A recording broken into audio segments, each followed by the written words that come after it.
experiencing India can be a completely sensory experience. India can catch you unawares. India can teach you a few things. The key to coming and experiencing India is to keep your mind open, wanting to experience and wanting to know that there is another life. There's an entirely different life here than what we believe is the only way to exist.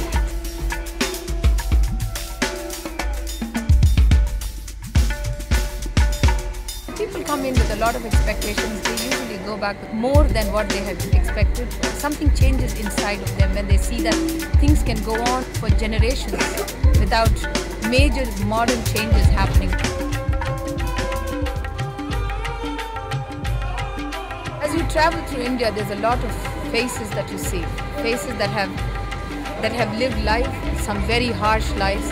But you'll always see they're ready with a smile. You meet somebody, you raise both your hands, say a namaste, and they're more than happy to say namaste and grin back at you. Often enough, you'll see people more than happy to pose for your pictures, smile at you, invite you into their houses, offer you a cup of tea, wanting to know where you are from, wanting to know what do you do for a living, which is there in their open faces and their open smiles, which always makes you feel welcome wherever you go.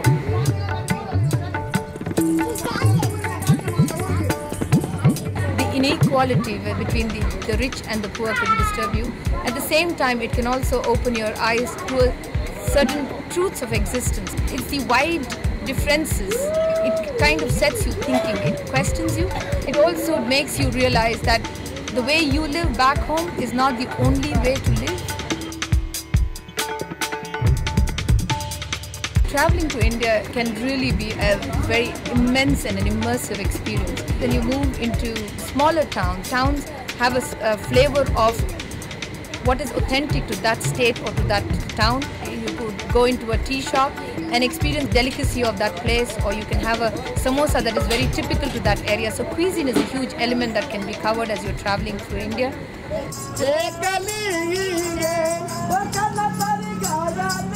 Then as you move towards Rajasthan, it's the colors of the desert. It's also the way of life for people who live in deserts. Their customs are very, very different. There's an entirely different community of Indians who live there. They're called the Rajputs, who were the rulers at one point in time and owned these huge forts and fortresses.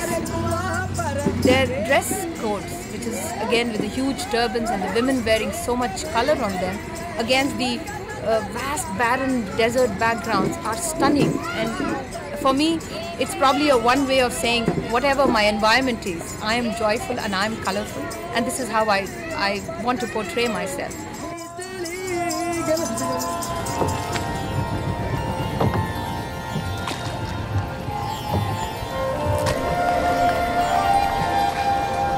Banaras, for instance, even for Indians traveling to Banaras, is a different world altogether.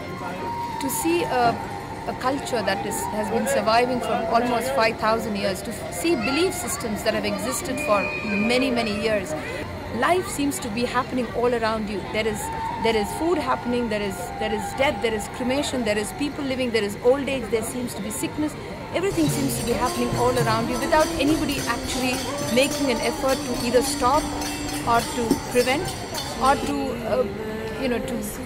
supersede anything. Nobody wants to cover anything up. It's all happening there, and you're in the midst of this whole panorama in front of you.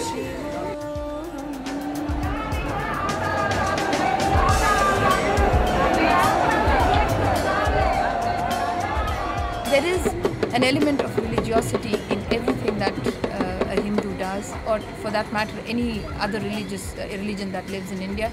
Everything is guarded or guided by certain living norms, by certain customs that have been practiced over generations.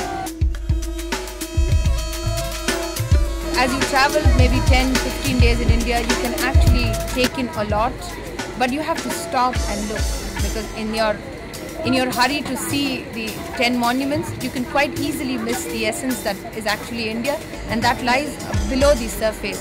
It lies inside the little streets it lies in the back streets that you need to actually go and explore. It lies in the warm welcome that small houses and small households. So that's what India is all about.